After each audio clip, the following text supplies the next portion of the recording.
짠. 영수 유속 안 한다. 어? 아유,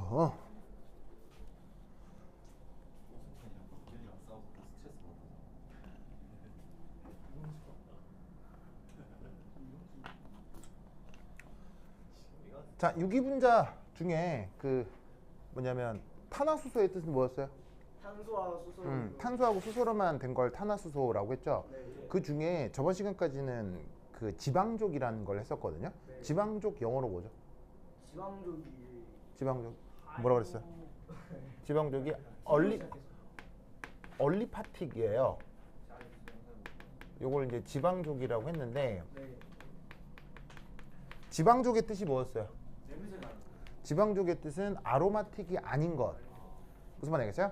그래서 이 아로마틱이 아닌 걸 지방족이라고 했고, 이 지방족 할 때 뭐 알케인, 알킨, 알카인 무슨 말 알겠죠? 네. 알킨 뭐 그런 얘기들 했었다 이런 말이에요. 그러면 이때 여기서 아로마틱스라고 하는 걸 이제 오늘 해보겠다 이런 말이죠. 그래서 이제 알리파틱을 저번 시간에 했어요. 저번 시간에 했던 거 뭐 단일결합 있고 이중결합 있고 삼중결합 그리고 고리 같은 거 있고 아시겠죠? 네, 그런 것들을 뭐라고 불렀었냐면 지방족이라고 했고, 오늘은 저 아로마틱스 알겠죠? 저 얘기들을 한번 해보자 이런 말입니다. 자, 그럼 이제 아로마틱스 얘는 이제 우리말로 뭐라고 번역하냐면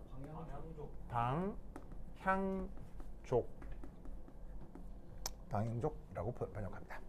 그래서 향은 그야말로 향기, 향수할 때 그 향자고요. 방자는 퍼트린다 이런 뜻이에요.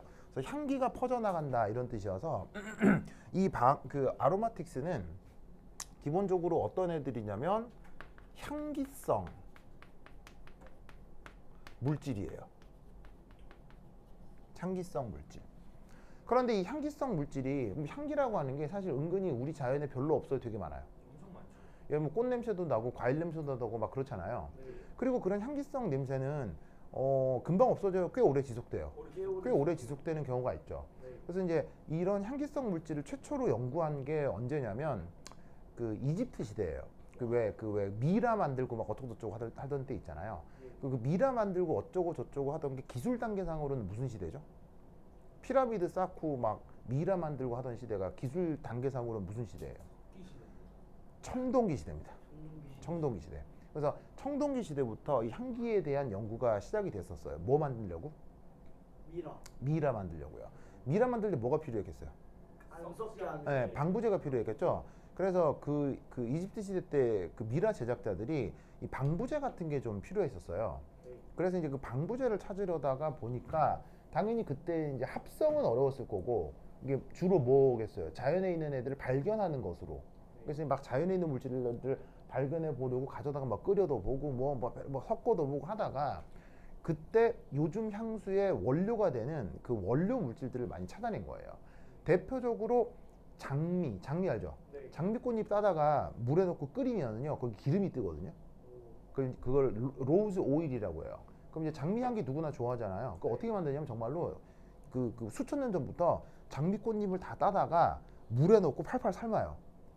팔팔 삶으면 그 장미꽃 안에 있는 유기물질이 빠져나오는데 그게 진짜로 오일이에요. 오일이니까 물에 섞이겠어요? 안 섞이겠어요? 안 섞이고 물이 살짝 뜨겠죠. 그거 싹 걷어내는 거예요. 그걸 이렇게 쑥 바르면 냄새 맡으면 장미향 나고 막 그렇거든요.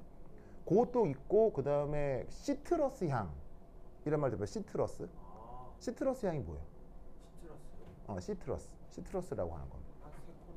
네, 뭐냐면 귤 냄새예요. 오렌지 냄새, 귤 냄새. 그 오렌지 냄새, 귤 냄새 그것도 어떻게 추출하는 줄 알아요? 끓여서. 네, 귤 껍데기나 아니면 오렌지 껍데기 있잖아요. 그 물에 넣고 삶으면 위엔 진짜 오일 떠요. 그래서 그런 식으로 그 향수의 원료가 되는 물질을 그런 식으로 청동기 시대 때부터 사람들이 분리를 해왔던 거예요. 그래서 이제 그 기름을 가지고 막 시체에 발라보고 하면 냄새도 좋고, 그리고 정말로 공기 차단 효과가 있어서 방부 효과도 있거든요. 그래서 그러다 보니까는 쓰다가 그 미라 제작자들이 그 향기가 좋게 나면 좋잖아요. 좋게 나면 좋으니까 그거 향기 나는 물질을 가져다가 이제 귀족들한테 바친 거예요. 귀족들이 찍어서 바로 그 향기도 나고 좋잖아. 그 향기가 일종의 그때는 권력의 상징이었던 거지. 그래서 그때부터 드디어 향수의 역사가 시작된 거예요. 그래서 향수는 청동기 시대부터 인류가 연구해온 엄청나게 그 뭐냐면은 역사가 오래된 분야거든요. 그래서 그 향기가 그렇게 상업적으로 이용되던 것을 근래에 들어와서 화학자들이 그 향기를 화학적으로 분석을 해보니까 오? 얘네들이 뎁다 안정해.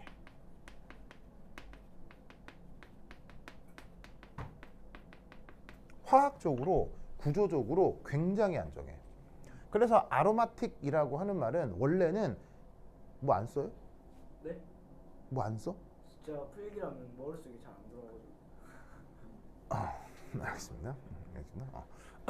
그래서 어떻게 되냐면 향기성 물질이라는 뜻으로 원래 아로마틱스라는 말을 썼다가 이 아로마틱스가 말이 어떻게 바뀌냐면 향기성 물질이라는 말로도 쓰고 향기성 물질이 갖는 특별한 안정성이라는 말로도 아로마틱스라는 말을 쓰는 거예요. 무슨 말이겠어요? 그래서 이 아로마틱스 역시 연구된 게 역사가 어마어마하거든요. 그래서 유기화학 책 전체에서 아로마틱스만 챕터가 2개예요. 쟤만 챕터 2개를 먹을 정도로 그 유기화학 배울 때 양이 굉장히 많거든요.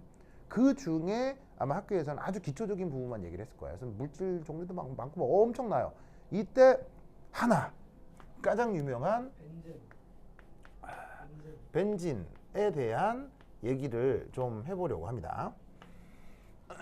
벤진에 대한 얘기를 좀 해보도록 하겠습니다. 자, 보자. 이 벤진에 대한 이야기. 자, 그래서 여기에다가는 화살표가 아니라 넘버링을 하자. 1번. 자, 그럼 이 벤진의 노이스 구조. 자, 이 벤진 그 분자식은 어떻게 되죠? 탄소가 6개에 수소가 6개죠. 그죠, 그죠? 자, 그래서 얘 노이스 구조를 그리면 어떻게 생겼냐면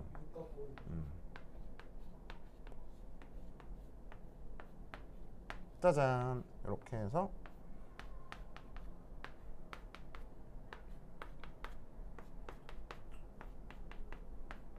짜잔 이렇게 생겨먹은 녀석입니다.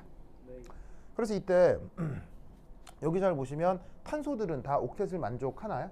아니요. 다 만족해요. 당연히 만족합니다. 여기서 언급하는 모든 탄소들은 전부 다 옥텟을 만족합니다. 우리가 하는 것에서는요. 우리가 하는 것에서는 알겠죠? 그래서 지금 탄소를 중심으로 결합선이 다 4개씩 나가고 그런 다음에 탄소마다 다 뭐가 있어요? 이중결합이 있죠. 그리고 그 이중결합이 단일결합이랑 번갈아 나타나고 있는 중인데 이때 여기에서 이 탄소의 혼성오비탈은 뭐라고 얘기를 해야 되겠어요? 혼성오비탈 전에 이 탄소의 기하 구조는 뭐라고 얘기를 해야 되겠어요? 얘는 전체적으로 완벽한 완벽한 평면형 분자입니다.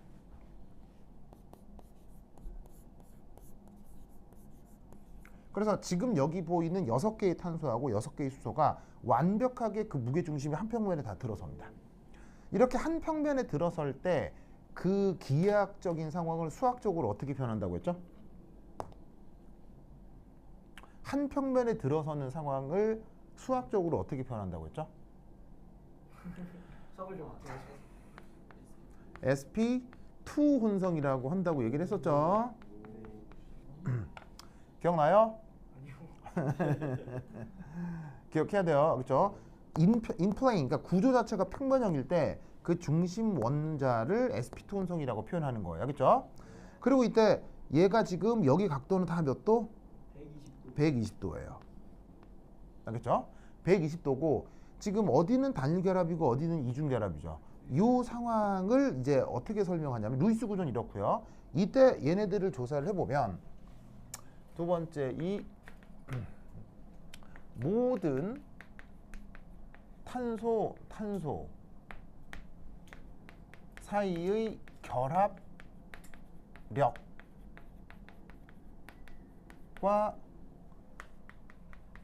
결합 세기가 같습니다. 같습니다. 이게 무슨 말이냐? 여기 보시면 이중결합 있고 여기는 단일결합 있잖아요. 그러면 단일결합 갖고 이중결합 있으면 사실 어디가 조금 더 약하고 어디가 좀 세야 돼요? 이중결합이 세야 되잖아요. 그리고 결합력이 셀수록 결합은 좀 길어져요, 짧아져요? 셀수록 세게 끌어당기니까 가깝다 이렇게 생각하면 되거든요. 그래서 이 녀석이 루이스 구조를 이렇게 그릴 때 얘가 약간 과장해서 그리면 보이세요? 네. 그래서 어떻게 지금 그린 거냐면 이중결합인 부분은 조금 더 짧게, 그리고 단일결합인 부분은 조금 더 길게 그린 거예요. 그렇죠? 그래서 처음에는 이렇게 생겼을까? 이렇게 생겼을까? 라고 사람들이 생각을 했던 거죠. 네. 보통은 이중결합이 좀 짧고 강해야 되니까. 네. 그런데 열심히 조사를 해본 결과 놀랍게도 요 부분이 됐건 요 부분이 됐건 결합 길이하고 결합 세기가 완전히 이 결합력, 결합 세기는 같은 말입니다. 결합 길이. 예. 그래서 어떻게 되냐면 이 부분하고 이 부분하고 결합 길이하고 결합 각이 다 똑같아요. 그리고 각도도 120도, 모두 다 똑같이 120도로 나타나는 거예요. 그래서 이때 기존의 루이스 구조적 설명으로는 한계가 있기 때문에 그래서 이 구조를 뭐로 설명을 하죠? 공명. 바로 공명이라고 하는 새로운 개념을 도입하죠. 그래서 그 구조를 어떻게 표현하냐면 이렇게 표현합니다. 우선 육각고리에 왁구가 이렇게 있을 때, 1.5. 이렇게 있을 때 조금 밑에다가 짓자.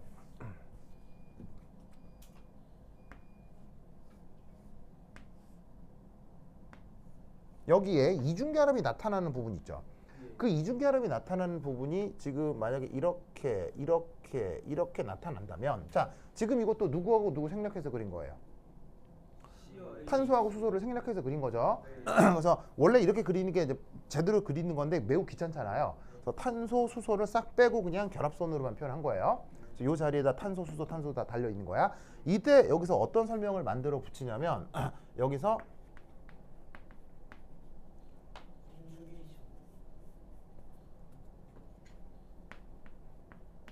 레조넌스라고 하는 이상한 개념을 도입하죠. 자, 영어 표현으로는 레조넌스고 우리말 번역은?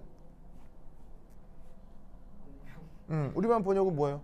바로 공명입니다. 공명을 영어 표현으로 레조넌스라고 합니다. 그래서 공명 구조를 통해서 얘가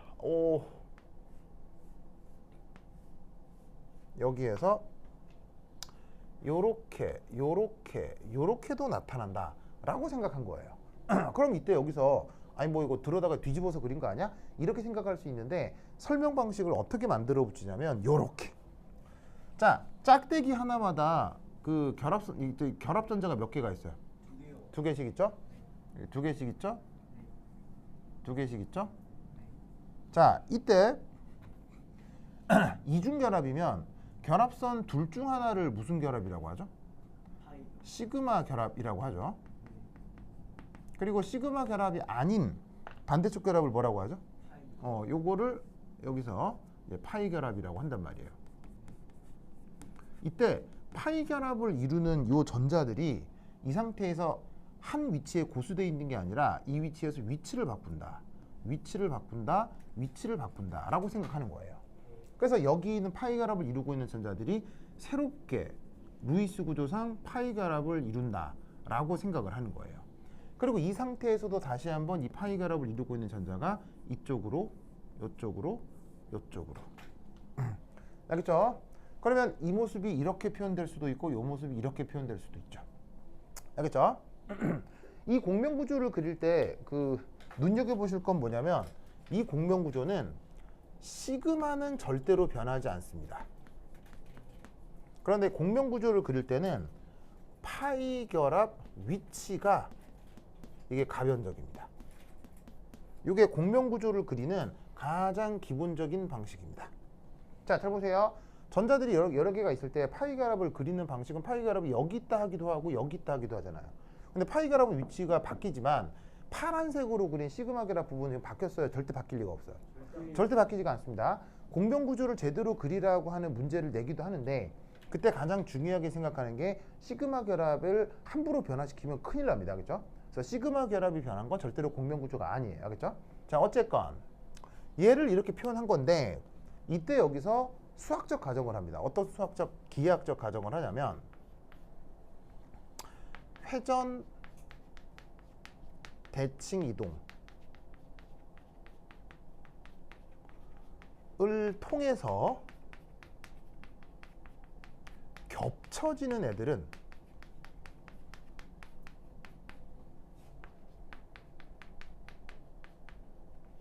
서로 존재 확률과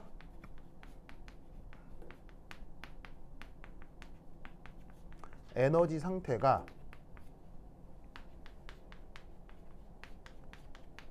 똑같습니다. 요거는 수학의 공리 같은 겁니다. 뭐 물리학적, 뭐 수학적으로 증명할 수 있는 건 아닌데 자연과학에서 무조건 저런 가정을 합니다. 자, 무슨 말이냐면 지금은 이 틀을 두고요. 틀을 두고 이중결합의 위치만 바꾼 거 아니에요. 틀을 두고 이중결합의 위치만 바꾼 건데 그때 만들어 놓은 이 구조를 딱 들어가지고 자, 여기서 재밌는 게 뭐예요? 회전대칭이죠. 회전대칭 이동. 딱 들어가지고 얘를 이합하면은 상황이 어떻게 돼요? 완벽하게 같아지죠. 그럴 때 이 둘의 존재 확률은 같다. 무슨 말인지 알겠어요? 그게 그 물리학자들이 자연과학에서 활용하는 공리입니다. 뭐 공리라는 말은 수학 용어라 뭐 공리라고 표현하면 좀 이상하긴 하지만 수학자들이 공리처럼 사용하는 아주 대전제입니다. 그러면 두 가지 가능성이 있는데 둘의 존재 확률이 같다. 그럼 몇 퍼센트 몇 퍼센트라는 얘기예요. 바로 둘 다 50%의 확률로 나타날 수 있다는 얘기겠죠.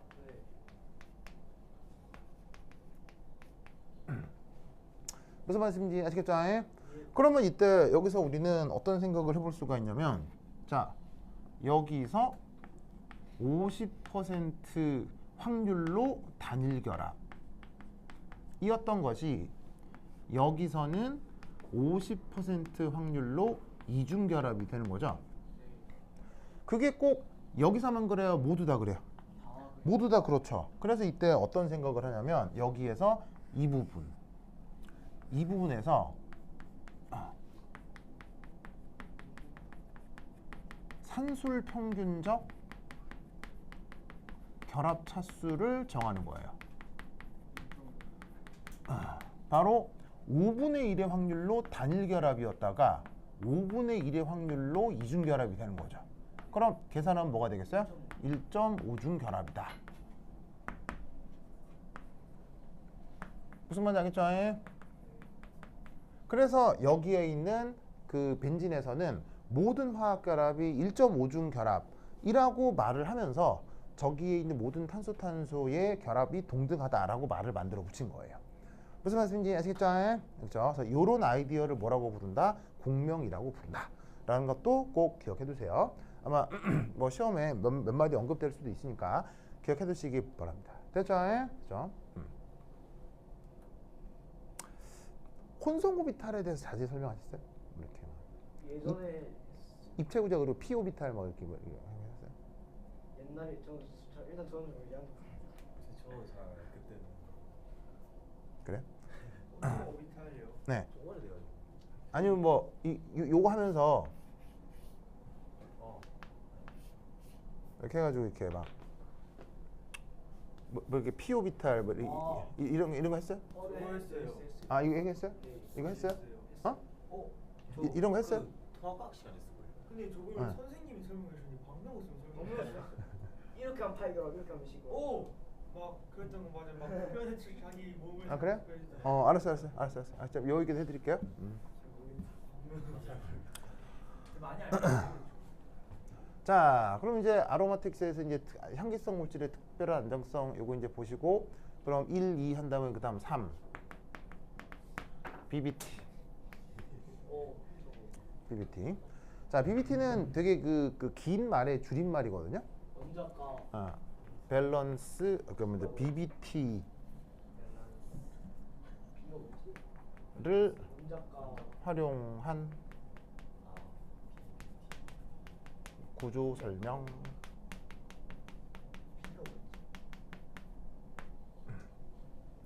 자, BBT라는 말이 있는데 여기 이제 줄임말이에요. 뭐 줄임말이냐면 밸런스 본드 테오리.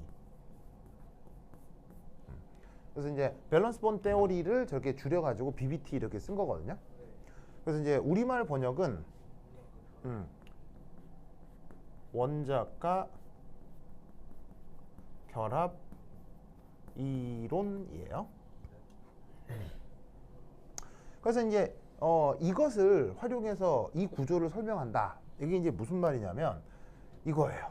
우선 첫 번째 A. 탄소의 최외각 전자 배치. 자, 이건 우리가 예전 방학 동안 수업을 쭉 해왔던 거기 때문에 이런 거 못하면 안 되겠죠. 자, 탄소는 원자 번호가 몇 번? 14점. 원자 번호 6번입니다. 6번. 그래서 밸런스 오비탈 전자 배치가 어떻게 돼요? 원자과 오비탈 전자 배치가 어떻게 돼요? 은빈스. 전자 배치 어떻게 돼요? 그래. 그다음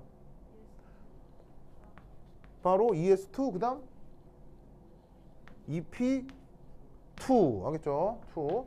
그래서 최외각 전자가 몇 개 있어요? 하나, 둘, 셋, 넷. 알겠죠? 됐습니까? 그래서 이때 어떻게 되냐면 얘는 ES 오비탈의 전자 2개, EP 오비탈의 전자 2개. 자, 그런데 EP 오비탈은 몇 가지가 있죠?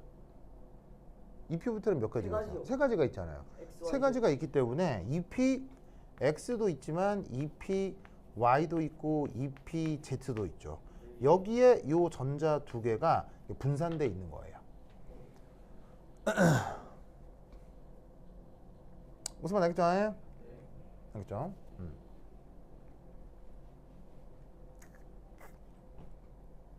그래서 이때 여기서 B 원자가 오비탈, 이 원자가 오비탈을 활용해서 바로 하이브리다이제이션 합니다. 자, 영어 표현 하이브리다이제이션이라고 하고 우리말 번역은 분명 여러분 들어봤어요. 수화. 수화요. 수화는 하이드레이션. 저거. 네. 수화는 하이드레이션. 그래서 하이드르라는 어근이 물 숫자고요. 에이션이 될 화자거든요. 그래서 수화 이렇게 번역을 하는 거고, 지금은 하이브리다이제이션. 음성. 정답. 혼성화요. 혼성이란 말 들어본 적 있죠? 예. 여기 써놨잖아요. sp2 혼성이라고 써놨잖아요. 무슨 말 알겠죠? 자, 그래서 얘는 뭐냐? 쟤는 뭘까요? 바로 원자과 오비탈 중 기존 ES, EPX, EPY 들을 선형 조합하여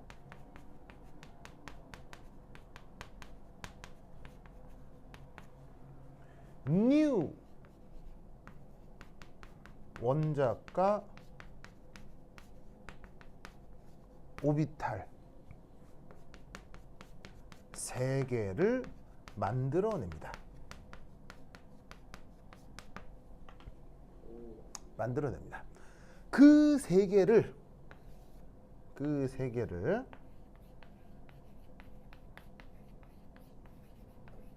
H1, H2, H3라고 하겠습니다. 알겠죠? 자, 원료가 몇 개가 들어갔어요? 3개요. ES, EPX, EPY 3개가 들어갔죠. 3개가 원료를 썼기 때문에 결과도 3개로 만든다 이렇게 생각하시면 돼요. 그래서 근데 요 안에 또 되게 좀 복잡한 수학적 원리들도 들어가는데 뭐 그건 됐고 뭐 그러려니 하고 지금 이제 결론적으로만 보면 요 3개를 활용을 해서 이런 식으로 3개의 혼성 오비탈을 만들어낸다. 무슨 말 알겠죠? 그렇죠? 그러면 이제 그 상황을 그래프로 이렇게 표현하는 거예요. 자, 그럼 이제 요 중간은 필요 없고, 자, 지울게요. 이제 여기 준다. 여기 다 썼죠? 썼죠. 은빈아 지워도 되겠어요? 그래. 은빈이. 드라마 여주인 중에 은빈이가 있지 않았어요? 우영우. 박은빈. 박은빈. 오. 그렇구나. 안 닮았다. 뭔데? 그래요? 그래. 지금 은빈이가 지금 레이저 쏘고 있는 거 알아요? 어? 이 사람 그래. 하여튼 그래. 저희 방은빈 별로 안 좋아해요. 아 그럼 지금 우리 은빈이 좋아하고요?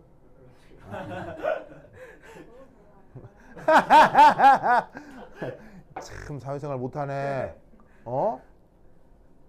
참 좀 존경하는 클래스 메이트다 이렇게 얘기하면 될 것 같고 그거를 또 아이고 내 진짜. 자 하여튼 자 보자. 자, 이게 지운다잉. 나 이야 지우자. 좋아.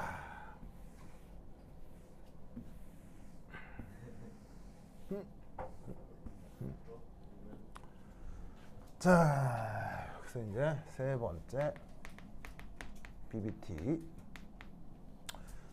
그래서 이제 이 상황에서 하고 싶은 얘기는 이제 이거예요. 자, 이제 Y축으로 갈수록 이렇게 이제 그 고에너지 상태라고 해봅시다. 여기 이제 탄소에 최외각 오비탈들이 ES, EPX, EP와 EPZ가 있잖아요. 그럼 아시다시피 원자가 여러 개면 ES하고 EP 중에 어디가 더 조금 더 안정하고 어디가 좀 불리해요? 여기가 안정하고 여기가 불리하잖아요. 그래서 이때 어떡한다? 여기서 ES 오비탈을 좀 안정하게 그리고 EPX, EPY, EPZ 보이시죠? 얘네들은 불안정하게 표현해 놓은 거라 이런 말이죠. 무슨 말이겠어요? 자, 근데 이때 아까 말씀드렸다시피 그 혼성화의 재료는 누구? ES, EPX, EPY라고 했죠. 그래서 이때 여기서 그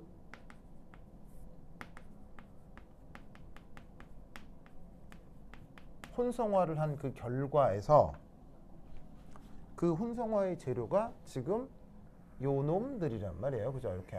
젠티에 전자 없어서. 이렇게. 아니요, 그건 아니고요. 그래서 얘기를 다 들으면 이제 알아요. 그러니까 이게 밸런스 본드 띠오리라고 하는 것 자체가 사실 야매예요. 틀린 이론이에요. 틀린 이론이어서 이게 뭔가 논리 구조가 차근차근 돼가지고 만들어진 이론이 아니고 최종의 결과를 설명하기 위해서 그냥 막 덕지덕지 만들어 놓은 거예요.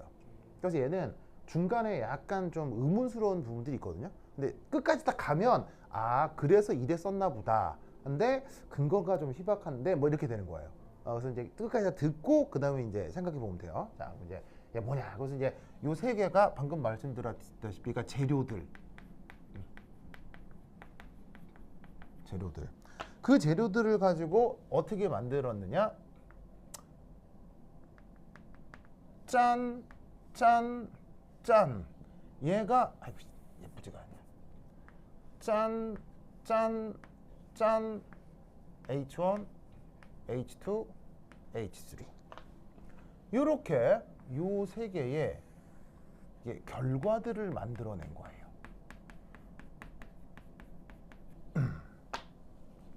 됐죠? 그럼 이제 여기 지울게요. 여기 준다. 지우자.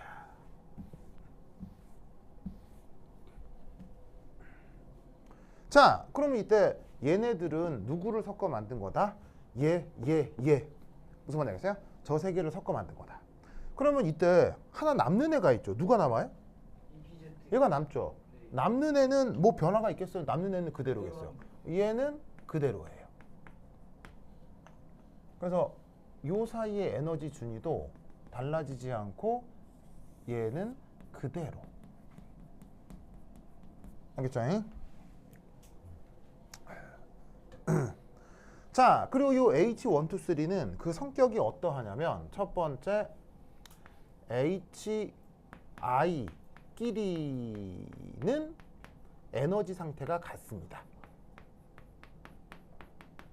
그럼 왜 같으냐? 이유 없어요. 그냥 같게 만들어요. 그러니까 100% 조작이에요. 그러니까 왜 같아야 되느냐가 아니고 그냥 같게 만들었어요. 왜냐하면 뭔가의 설명을 만들어 붙이기 위해서 같습니다. 다만 이 녀석의 에너지 상태는 누구를 섞어 만든 거냐면 얘하고 얘 세 개를 섞어 만든 거죠. 그럼 예를 들어서 핑크 색깔하고 빨간 색깔하고 흰 색깔 막 섞으면 무슨 색깔 돼요? 핑크색이 되잖아요. 그러니까 그 핑크라고 하는 건 흰색하고 빨간색의 평균적 개념이라고 생각할 수 있겠죠. 그래서 이 세 개의 에너지는 요놈하고 요놈의 에너지적 평균이 딱 됩니다. 평균이 됩니다. 그래서 얘 에너지 상태하고 얘 에너지 상태를 진짜로 산술 평균에서 이 에너지 준위를 딱 맞춰줍니다. 그리고 이 세 개 사이는 에너지가 동등하게 조작을 해줍니다. 그렇죠? 그리고 얘네들은 어떻게 되냐면 서로 간 결합각이 120도가 되도록 역시 조작돼 있습니다. 조작돼 있습니다. 그럼 잘 보세요. 세 방향이 서로 120도다. 서로 120도가 되려면 120도를 다 더하면 뭐가 되죠? 360도의 평면 구조가 되죠. 그래서 이 H123는 X, Y 평면 방향성을 갖습니다.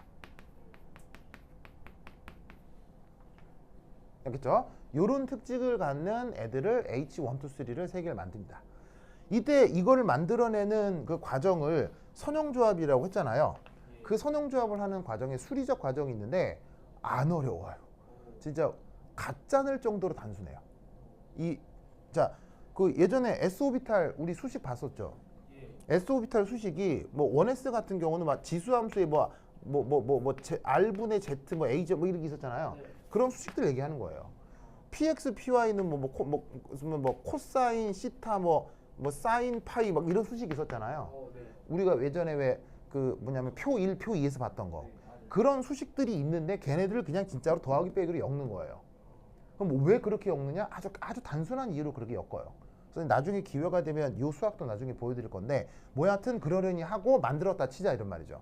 그때 만들어 놓은 것의 에너지 준위는 H123인데 그건 보시다시피 여기에 있는 ES 오비탈 에너지 준위와 원래 EP 오비탈 에너지 중간의 딱 평균적 위치에 H123가 배치되고 EPZ는 원래 그대를 유지하게 된다 이런 얘기예요. 무슨 뜻인지 아시겠죠? 알겠죠? 그래서 이런 상황을 지금 여기에 표시를 해둔 거예요. 알겠죠? 그리고 이 밸런스 본드 티오리의 또 기가 막힌 점 C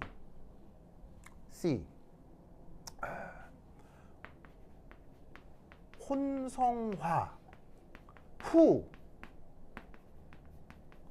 홀전자를 최대한 많아지도록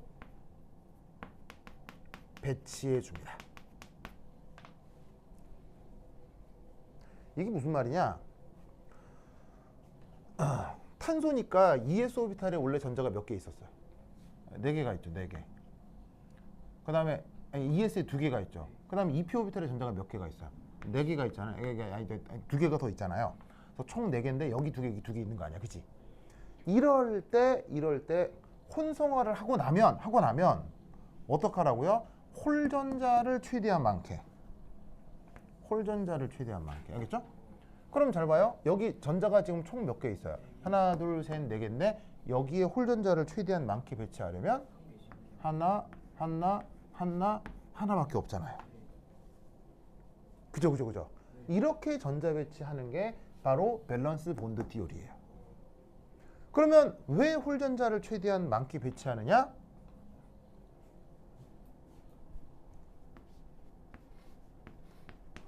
근거가 없어요. 그래서 밸런스 본드 티오리는 야매예요. 그러면 왜 저렇게 홀전자를 최대한 많게 배치를 하느냐? 그렇게 하면 나중에 루이스 구조랑 결과가 같아지거든요. 그래서 그것 때문에 이렇게 야매를 중심에 내세운 원리를 밸런스 본드 티오리라고 해요.